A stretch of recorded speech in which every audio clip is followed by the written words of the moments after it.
2 years, 4 months. This is how long the GFX100 has been in the market. And the question today really is the GFX100 still worth to purchase today? I'm Richard and I own this copy of the GFX100. In fact, I sent it for quite a few maintenance due to various things like, weird ass locking mechanism that just gave way. And then of course my tube mechanism was loose and what's not. But all in all, I enjoyed the 2 years and 4 months with this camera. So it's been used quite a lot. I mean, I have shot almost 10,000 photos with my GFX100, a medium format that shoots really slow, but already done 10,000 photos.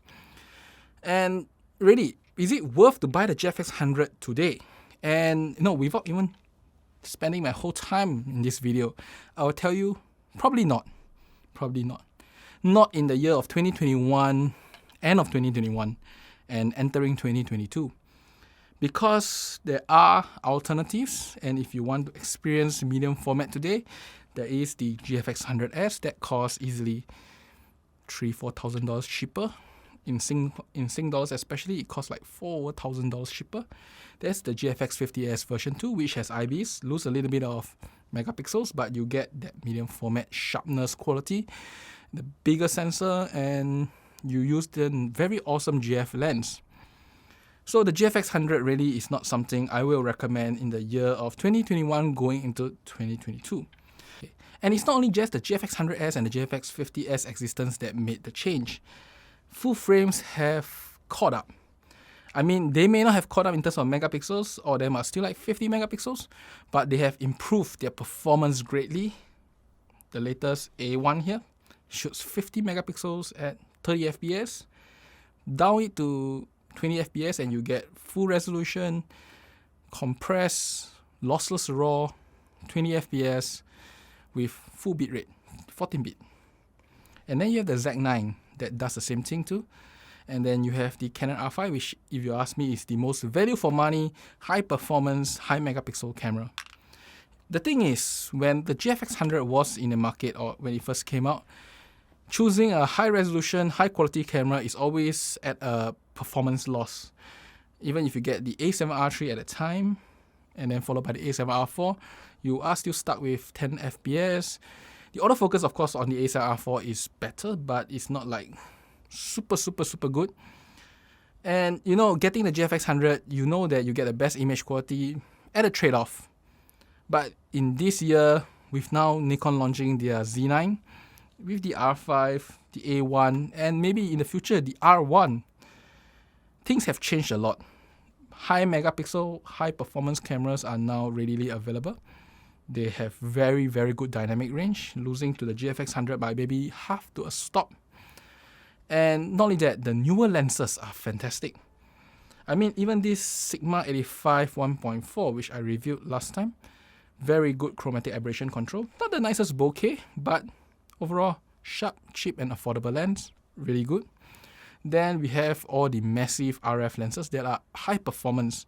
They are so good that really, in the past I did say that one of the biggest reasons you want to use the GFX system is to use the GF lenses. But in today's world, you can also get that in some of the first-party lenses or even the third-party lenses. So things have really changed. High megapixel, high performance camera, and they don't even cost as much as the GFX100S that is full frame today. And with the really great lenses on those full frame cameras, you can get image quality that is almost indistinguishable from the GFX series, because image quality is made out of not only just the camera sensor, it's also made out of the lens. And the first party lenses, especially the RF first party lenses, are so good that you really can't tell a difference unless you pixel peep to like 200%. Then the GFX100 will show its capability as a 100 megapixel camera.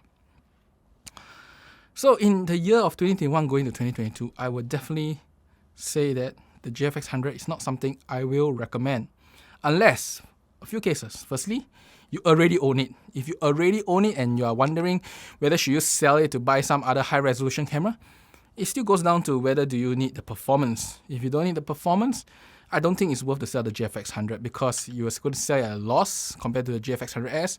And personally, ergonomic-wise, if you are going to use this camera in the field, I think the GFX100 is a nicer to handle camera because of the portrait grip and the additional buttons. In the field, they are a lot more useful. And also, you can put 2 batteries and it just lasts longer. As such, people who own the GFX100, if you are still looking at image quality as a top priority, no, don't change. GFX100 is still great. And if you are looking to buy the GFX100 or the 100S, the 100 is only worth if you're going to buy secondhand. Get something that are 6 months old. I mean, there are people who dump 6-month-old GFX100. Try to get a good discount, very close to GFX100S price. Or maybe buy something that is just slightly out of warranty. You know, at least in Singapore, Fujifilm does support the GFX100 very well. You can almost get free maintenance, by the way, if you don't know, for a GFX100, even if it's out of warranty. That is how generous they are in Singapore. As such, even if you buy a second-hand GFX100 in Singapore, you are not going to lose much compared to a second, or should I say a first-hand GFX100S. In fact, you still get pretty much decent warranty because Fujifilm is nice here. So if you're going to buy second-hand, the GFX100 is something I would recommend. Other than that, unless you are really looking to just experience a GF system, and in that case, you should buy the GFX50S too. There is not much reason to buy the GFX100 in today's market, unless image quality is your highest priority, but then there is the GFX100S. So the GFX100 is probably not something I recommend in 2021 going to 2022.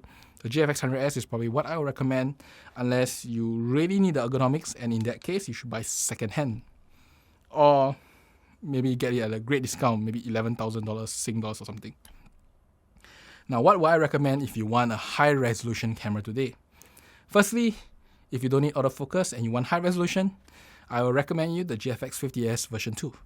I enjoyed the camera while I used it. It is responsive. Its autofocus is not that great, but if autofocus is not your highest priority, the GFX50S version 2 is fantastic. I mean, the whole point of IBIS is not to shoot at 1/10 of a shutter. It's to shoot at 1/50 of a shutter with a 50mm lens and get it sharp. And the GFX50S does it better. Recently, I've been using the Sony A1, and I can tell you that shooting a 50mm lens on the Sony A1, maybe my hands are just shaky, but I can't get it sharp at times at 1/50 of a shutter. I can do it better on my GFX than on my Sony A1. That's one thing. And then the Sony A1 or even the R5, image quality wise, when you use the GFX50S, you will feel a difference. The 50S is slightly better. So in terms of image quality, the GFX50S is probably the way to go if you are trying out medium format and one of the best image quality you can get. And if you want 100 megapixels, there is, of course, the GFX100S. And if you want something different for medium format, the X2D is actually not a bad option too. So the GFX100, considering the price today, still, I would not recommend it. There are options out there. And if you want performance, the R5, the A1, the Z9, choose the brand you want, follow it, get it. By the way, I think that the R5 is the best bang for buck. The A1 is the best performance, but the Z9 is coming out as a really good alternative. I mean, the price to performance seems really good. But I'll still recommend you to try out the R5, especially because it's launched a year plus now. You can get it at like 5.5k Sing dollars, or in US probably can get a slight discount over its launch price. You can get it at a really good price for what it does. 45 megapixels, 12 FPS with mechanical shutter, which you probably not lose out to anything. And if you want to bird or anything, there is still the 20 FPS at electronic. Now the GFX100 has been with me for some time, but I've kind of really downgraded in terms of the amount of equipment I have. I sold my 250mm away, I sold my 110mm away. I only left with the 80mm here, the 45mm, the 63mm, and the 32 to 64mm. And that's because I own the 85 1.2 RF, and if I want to shoot 85mm, I will take my R5 out because the dynamic range is really close. I mean, half a stop difference, unless I shoot in the most extreme condition. No feels. And on general, if I just want a fast responsive camera, the Sony A1 is what I'll grab. The R5 is sometimes used by mainly my wife, but the GFX is really something I will use only on specific times.